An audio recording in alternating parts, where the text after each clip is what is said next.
Assalamualaikum warahmatullahi wabarakatuh. Hari ini kita akan belajar mengenai integral tentu.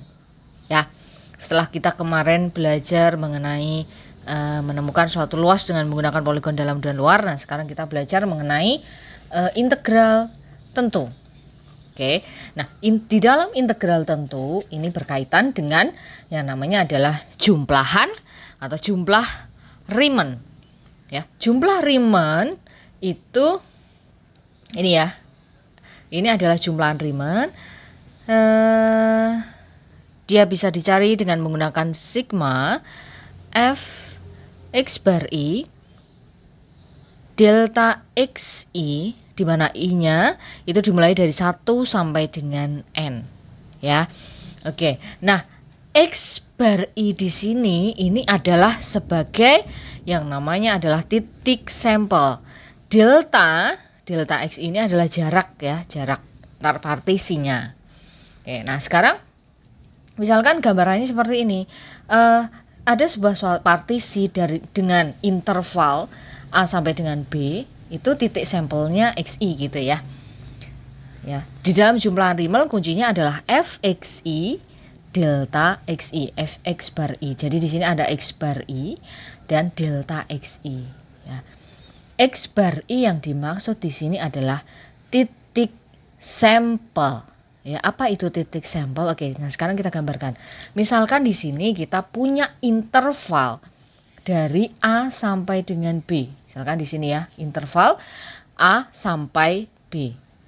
Di situ terbagi ke dalam berbagai macam titik ya. Artinya kita misalkan di sini ya, di sini A-nya ini kita ibaratkan sebagai x0-nya. Misalkan di sini ada x1, x2, x3, misalkan begitu ya. Di sini ada x4, misalkan B ini sebagai x5, misalkan begitu. Oke. Nah, jarak dari x0 ke x1, sorry ini gambarnya. X0 ke x1 ini adalah delta x1, misalkan gitu. Kemudian jarak dari x1 ke x2 adalah delta x2 ya.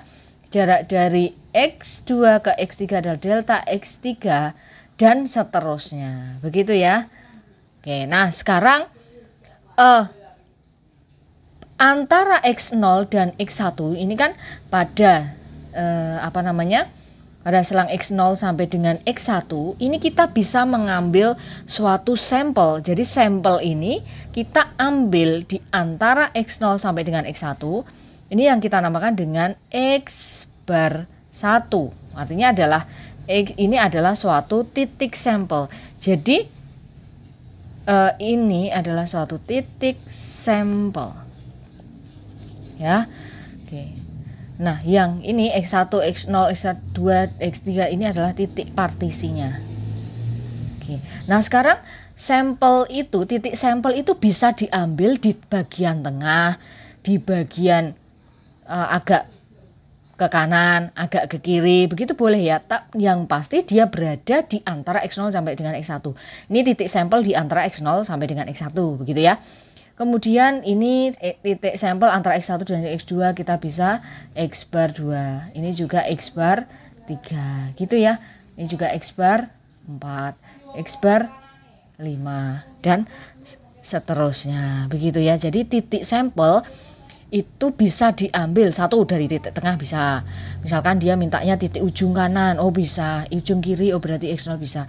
Gitu ya, atau misalkan dia berada di sini juga bisa gitu ya, tergantung dari yang diketahui di soalnya mintanya seperti apa. Oke, seperti itu. Oke, nah sekarang bagaimana kita memanfaatkan jumlahan Riemann dalam suatu penyelesaian suatu soal begitu ya. Oke, sekarang kita langsung ke contoh ya. Contohnya seperti ini. Misal kita diminta untuk menghitung jumlahan Riemann dari suatu fungsi, yaitu fungsinya diketahui yaitu adalah x kuadrat plus 1. Oke. Pada interval negatif 2 sampai dengan negatif 1 sampai 2 dengan menggunakan titik partisi berjarak sama. Di sini diketahui Ya, catatannya adalah titik partisi berjarak sama. Nah, titiknya diketahui ini, yaitu titiknya dari negatif 1 sampai negatif 0,5 dan seterusnya di sini sampai 2 gitu ya. Intervalnya kan tadi dari negatif 1 sampai dengan 2. Ini titik-titik partisinya sudah diketahui. Ya, kalian cek bahwa jaraknya di sini apakah benar sama. Ya, memang sama ya di sini ya. Dari negatif berapa ini? Negatif 1 sampai negatif 0,5 kan 0,5 gitu ya.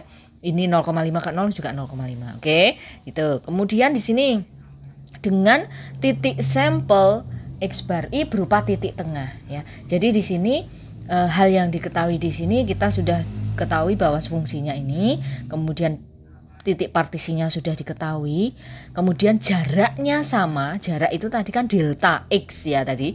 Jarak sama berarti semuanya di sini jaraknya sama. Kemudian titik sampelnya atau X bar I-nya adalah titik tengahnya ya. Oke. Nah, bagaimana langkah menyelesaikan ini? Pertama yang harus kalian lakukan adalah sketsakan dulu ya. Oke, sketsakan dulu bahwa suatu fungsi X kuadrat per 1 itu bentuknya seperti apa. Nah, di sini sudah saya gambarkan bahwa bentuknya seperti ini ya. Dia berupa suatu parabol begitu ya. X kuadrat per 1.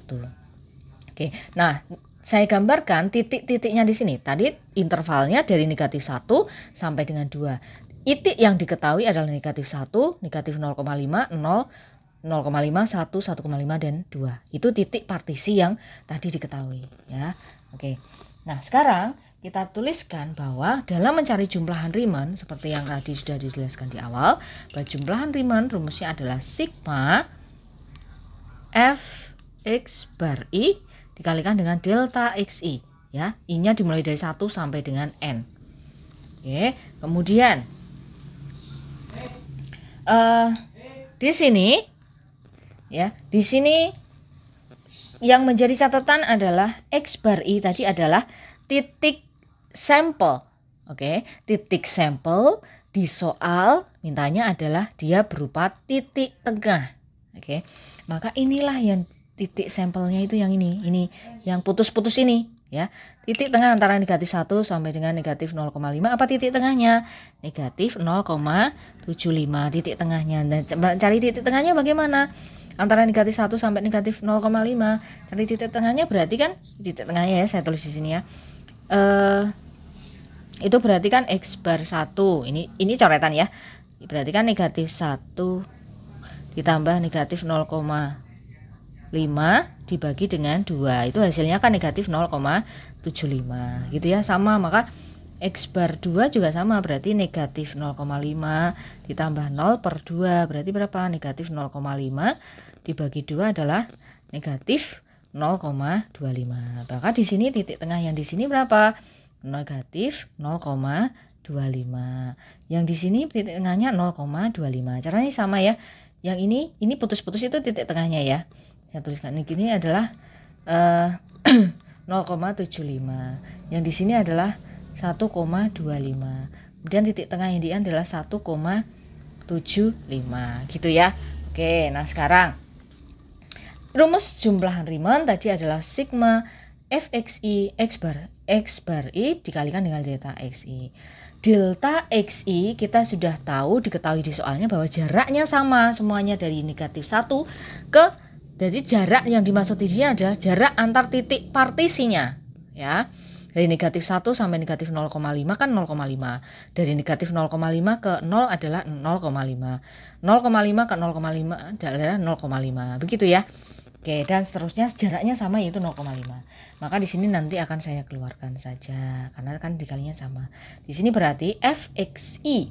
F yang pertama, X yang pertama adalah F ya, tetap sama. Xi X pertama adalah negatif 0,75.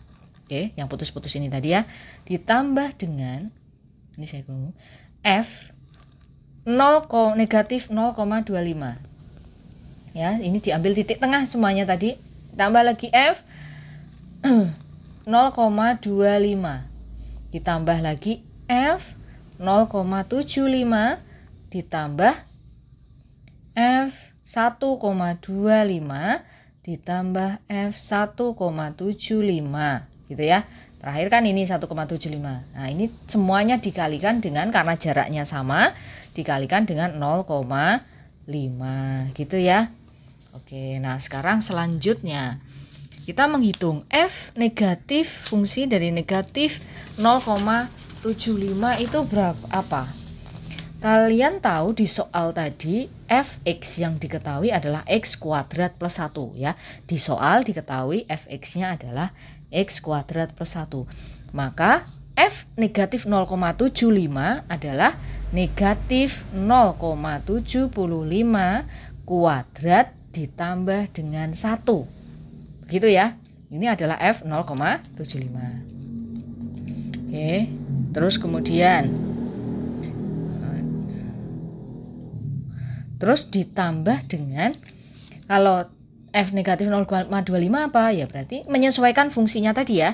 Negatif 0,25 kuadrat, negatif 0,25 ya, kuadrat ditambah dengan 1 gitu ya. Kemudian ditambah dengan 0,25 kuadrat ditambah dengan 1.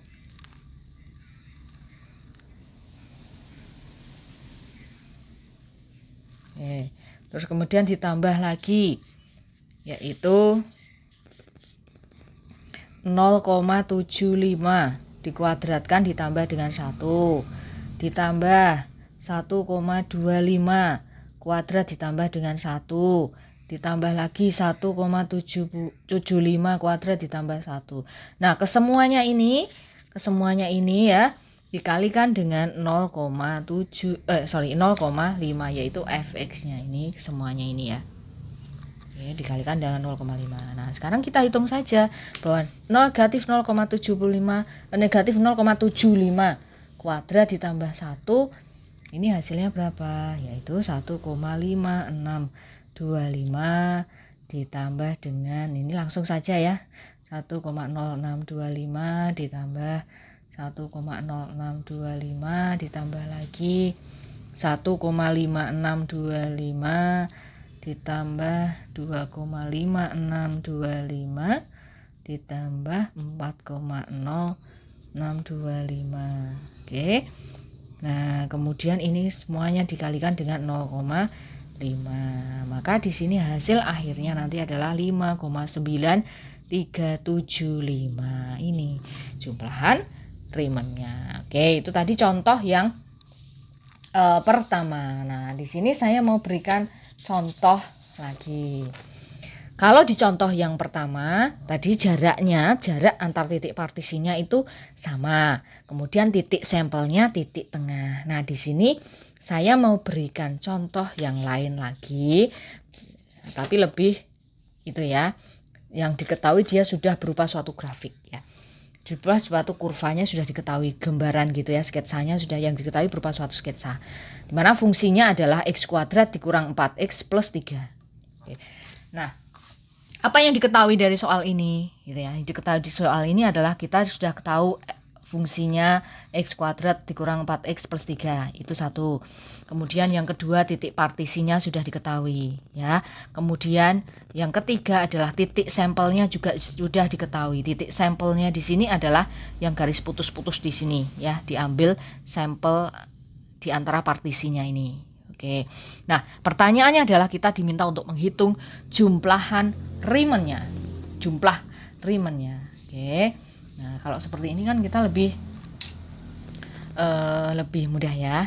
Oke. Nah, sekarang yang pertama, kita tulis dulu rumus jumlahan Riemannnya adalah ini ya, sigma fx bar i dikalikan dengan delta xi, di mana i-nya dimulai dari 1 sampai dengan n. Oke, ini. Nah, sekarang kita coba dulu ya. Maka di sini sama dengan ya, kalian lihat bahwa di sini titik sampelnya ya, dia tidak selalu berada di tengah. Oke. Di sini kan dari 0 ke 0,7, titik sampel yang diambil kan 0,5. Kemudian yang ini 1,5. Kan bukan tengah ya, terserah dari soalnya mau mengambil titik sampel, yang penting titik sampel itu berada di antara 0 sampai 0,7. Itu yang pertama. Kemudian yang kedua dari 0,7 sampai 1,7, yang diambil titik sampelnya yang mana. Oke. Nah, sekarang kita tuliskan saja di sini. Yang pertama, titik sampel yang pertama f. Titik sampel yang pertama kita lihat di sini adalah 0,5. Kita tuliskan 0,5. dikali dengan delta XI. Delta X1-nya apa? Delta X1-nya adalah ini. Delta X1-nya itu jarak antara 0 sampai dengan 0,7 itu jaraknya berapa?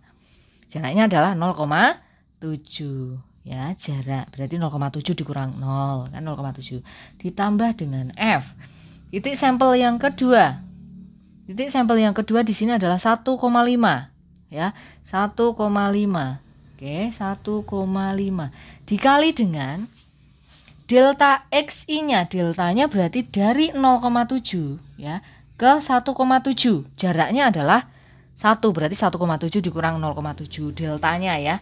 Maka di sini 1 dikalikan 1 plus F berapa di sini?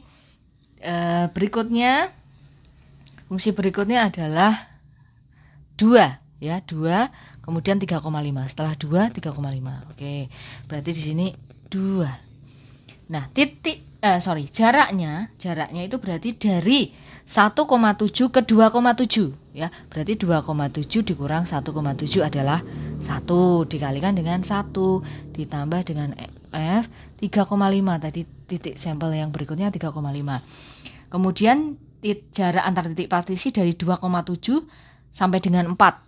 Maka di sini adalah 1,3 gitu ya. Jadi di sini jarak antar partisinya satu dengan yang lain itu berbeda gitu ya, tidak sama. Kalau tadi kan sama 0,5, ini beda. Kalau ada yang 0,7, 1, 1,3 gitu ya. Titik sampelnya juga tidak titik tengah. Oke, nah sekarang kita hitung F 0,5 ya. Tadi di soal diketahui fungsinya adalah X kuadrat dikurang 4X plus 3. Kalau Fx-nya adalah X kuadrat dikurang 4X plus 3, maka F 0,5 adalah 0,5 kuadrat dikurang 4 dikali 0,5 plus 3 gitu ya, tinggal dimasukkan. Maka di sini menjadi gini. Nah, gini, 0,5 kita sesuaikan fungsinya ya. 0,5 kuadrat dikurang 4 dikali 0,5 ditambah dengan 3 gitu ya. Oke, baru dikalikan dengan 0,7 kemudian ditambah dengan nih, sekarang F 1,5 ya sama, berarti 1,5 kuadrat dikurang 4 dikali 1,5 ditambah 3 baru nanti dikalikan 1 kan sama sebenarnya, ditambah kemudian berapa ini 2 kuadrat dikurang 4 dikalikan 2 plus 3 gitu ya, dikalikan dengan 1 ditambah ini 3,5 kuadrat dikurang, ini saya taruh bawah karena nggak cukup ya, 4 dikali 3,5 ditambah 3, nah ini baru dikalikan dengan 1,3 begitu ya. Oke, ini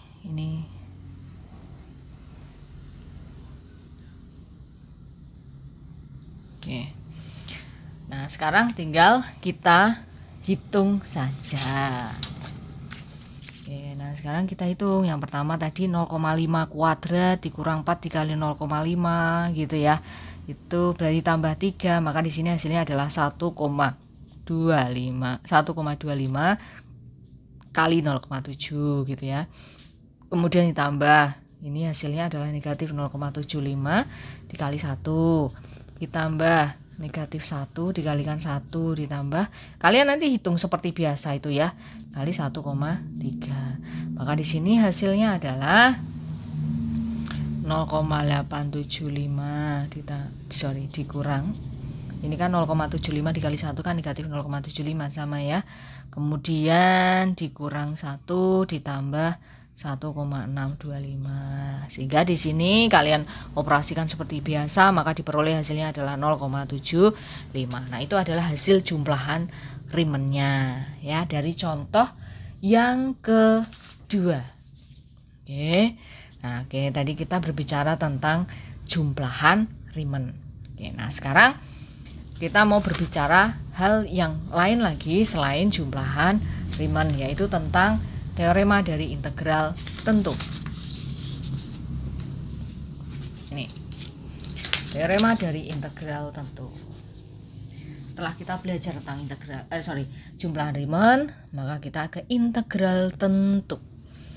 Di teorema integral tentu itu mengatakan bahwa suatu f, jika f itu suatu fungsi yang didefinisikan pada interval tertutup, yaitu pada interval a sampai b, jika limitnya ya ini ya sigma fx bar i dikalikan delta xi, i-nya dimulai dari 1 sampai dengan n. Di sini limit ya, limit dimana limitnya itu dimana norm ini bacanya adalah norm ya, norm p itu mendekati 0. Ada, kita katakan f adalah terintegrasikan pada interval a sampai dengan b ya, sehingga di sini integral dari integral fx dx dengan batas a dari sampai dengan ke b itu disebut dengan integral tentu ya, integral tentu f dari a ke b.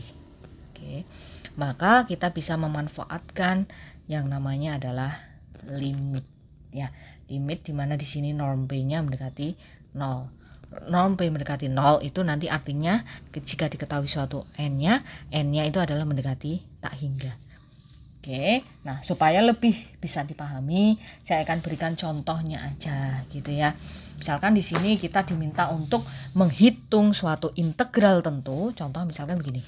Integral, berapakah sih integral x plus 3 dx di mana dengan batas negatif 2 sampai dengan 3. Jadi kita diminta untuk menghitung integral x plus 3 dx dengan batas negatif 2 sampai dengan 3. Langkah pertama yang harus kita lakukan adalah kita partisikan interval. Jadi interval yang dimaksud di sini adalah dari negatif 2 sampai dengan 3. Kita partisikan interval negatif 2 sampai 3 menjadi n interval bagian yang sama, seperti yang kita sudah pelajari pada saat kita mempelajari poligon dalam ataupun poligon luar gitu ya. Oke. Atau seperti yang kita pelajari pada jumlahan Riemann gitu. Oke. Nah, pertama kita partisikan interval, ini yang intervalnya di ini yang dimaksud ya. Negatif 2 sampai dengan 3 menjadi n interval bagian yang sama. Artinya kalau dia dibagi ke dalam interval yang sama, maka delta x-nya apa? Oke. Yang pertama kita partisikan intervalnya dari negatif 2 sampai dengan 3, kemudian kita cari delta x-nya. Oke. Maka delta x-nya apa? Delta x kita bagi, ini saya sudah tuliskan ya. Maka delta x-nya apa? Delta x berarti kan 3. Ini kan ini a, ini b-nya ya. 3 dikurang negatif 2 dibagi dengan n gitu ya. Berarti delta x-nya adalah 5 per n. Oke, kita sudah ketemu delta x. Langkah pertama partisikan, kemudian cari delta x-nya. Selanjutnya adalah kita tentukan titik-titiknya. Ya. Maka titik di sini yang kita gunakan adalah titik sampelnya. Oke, kita tentukan titiknya. Titiknya begini. Berarti x0. X0-nya apa? Tadi bahwa intervalnya itu dari negatif 2 sampai dengan 3. Artinya x0-nya kan negatif 2 ya. X0-nya negatif 2. Kemudian x1-nya adalah negatif 2 ditambah dengan delta x. Oke, seperti kemarin ya. Negatif 2 ditambah dengan delta x. Maka negatif 2 ditambah dengan 5 per n. Kemudian x2-nya apa? Berarti negatif 2. Negatif 2 itu sebagai x0-nya ditambah dengan 2 kali delta x. Sehingga menjadi negatif 2 ditambah dengan 2 kalinya 5 per n. Maka apa di sini? Negatif 2 ditambah dengan 10 per n gitu ya. Oke. Akhirnya di sini sampai dengan xi gitu ya. Xi-nya berarti negatif 2 ditambah dengan i gitu ya. I delta x, artinya negatif 2 ditambah dengan 5 per n, delta x-nya kan 5 per n, i gitu ya. Oke, xi-nya ini. Kemudian xn-nya apa? Xn-nya ya berarti negatif 2 ditambah dengan n dikalikan delta x. Negatif 2 ditambah n dikali delta x-nya tadi kan 5 per n. Berarti negatif 2 ditambah 5 itu kan berapa hasilnya? 3 gitu, betul ya? Xn-nya adalah 3, X1, X0-nya adalah negatif 2 gitu. Oke, langkah pertama kalian perhatikan tadi partisikan, kemudian kalian cari delta X, kemudian tentukan titik X0, X1, Xi gitu ya. Xi-nya apa? Oke, itu ya, kalian tentukan titik. Kemudian langkah ketiga adalah langkah selanjutnya adalah jadi gitu ya, fx kan tadi diketahui di soal, fx-nya adalah x plus 3, itu fx-nya ya. Maka kalau fx-nya adalah x plus 3, fxi-nya adalah xi plus 3. Oke, begitu ya. Fx diketahui di soal adalah x plus 3, fxi-nya adalah xi plus 3. Oke, padahal kita tahu bahwa xi di sini kan kita sudah cari tadi, xi-nya adalah ini. Oke, maka kita bisa gantikan xi di sini dengan negatif 2 plus 5 per n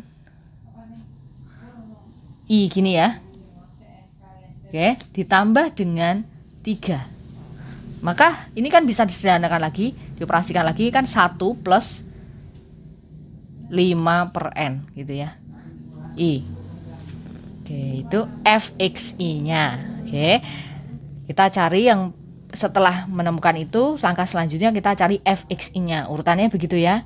Sehingga di sini setelah itu kita cari dengan menggunakan yang namanya adalah jumlah Riemann tadi ya. Kita memanfaatkan di sini adalah menghitung integral tentu dengan menggunakan jumlah Riemann. Oke, jumlah Riemann di sini tadi apa rumusnya? Sigma fx bar i di sini dikalikan dengan delta xi. Ya, i-nya dimulai dari 1 sampai dengan n ya. X bar i di sini titik sampel yang diambil di sini dia sama dengan xi ya, delta xi. Maka di sini sama dengan sigma, di mana n-nya dimulai dari 1 sampai dengan n. fxi-nya tadi kita sudah cari bahwa ini ya, fxi-nya tadi di atas kita sudah cari yaitu ini ya, maka kita bisa pindahkan ke sini. Kita bisa tuliskan maksudnya ya, yaitu 1 plus 5 per n i gitu ya, dikalikan dengan delta xi. Delta xi-nya tadi kita sudah cari, yaitu hasilnya adalah 5 per n gitu ya. Delta x-nya, delta xi-nya sama dengan delta x, xi barnya sama dengan xi gitu ya. Oke, ini kemudian sama dengan kita memanfaatkan notasi sigma yang kemarin di video sebelumnya sudah pernah kita pelajari. Oke ya, maka di sini jika kita menemukan sigma yang seperti ini,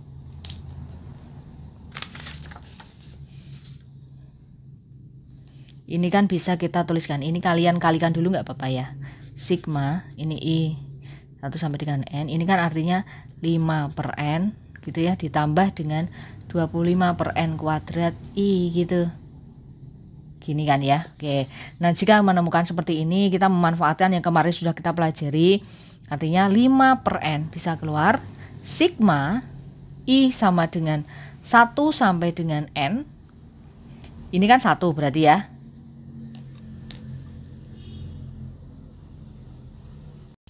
Ditambah dengan 25 per n kuadrat sigma ya, ini dimulai dari i sama dengan 1 sampai dengan n, ini kan i gitu ya.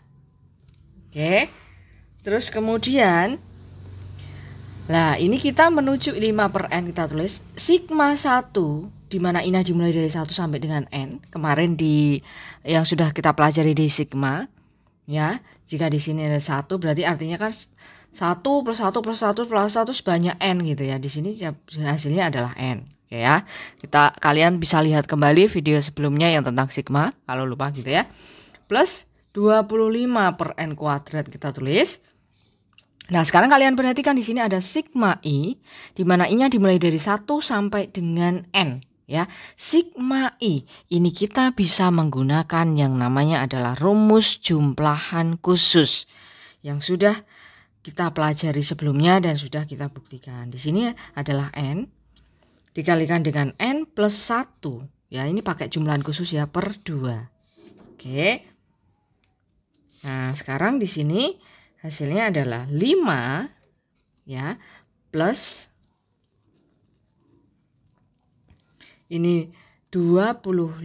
Ini kan kalian bisa jabarkan ya, 25 per 2. Ininya saya balik gitu ya. Saya balik, maka di sini kan menjadi N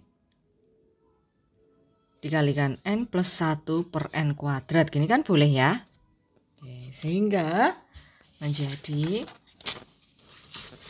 saya ambil kertas dulu, sama dengan 5 plus 25 per 2. Oke, kemudian dikali dengan 1 plus, ini kan kalau dikalikan kan N kuadrat plus N gitu ya. Terus dibagi dengan N kuadrat 1 plus 1/n. Oke. Nah, sekarang sampai di sini kita kan hasilnya adalah 5 plus 25 per 2 dikalikan dengan 1 plus N. Nah, sampai di sini karena masih muncul N, maka kita menggunakan teorema sebelumnya ya, yang menjelaskan bahwa kita bisa yang namanya adalah limitkan ya, karena di sini masih muncul N ya. Karena masih muncul N kan kita bisa memanfaatkan limit.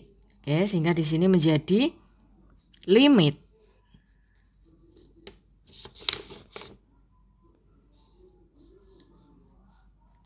lima plus 25 per 2 ya, 1 plus 1/n, di mana N-nya mendekati tak hingga gitu ya.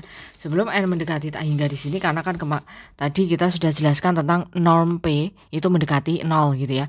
Itu artinya dia setara dengan N mendekati tak hingga. Oke. Ini sebelumnya itu yang dari itu. Yang dari sebelumnya di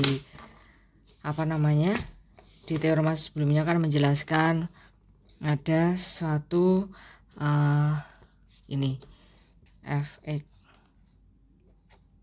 dx itu kan sama dengan limit ya, norm P mendekati 0 ini ya, sigma fxi dikalikan dengan delta xi itu ya. Itu sebenarnya dasarnya. Nah, norm P di sini itu setara dengan N mendekati tak hingga. Gitu ya. Ini catatannya saja, oke. Sehingga di sini sama dengan apa? Limit di mana N-nya mendekati tak hingga.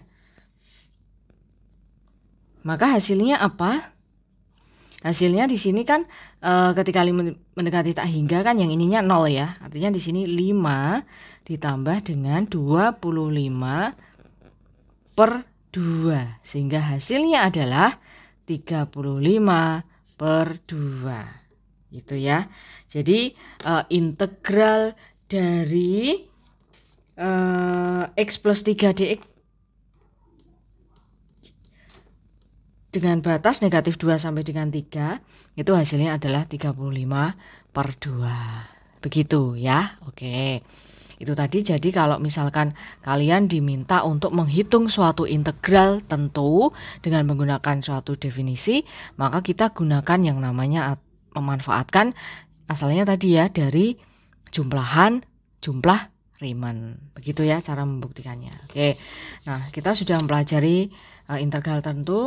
Sekarang berikutnya adalah tentang sifat penambahan suatu interval.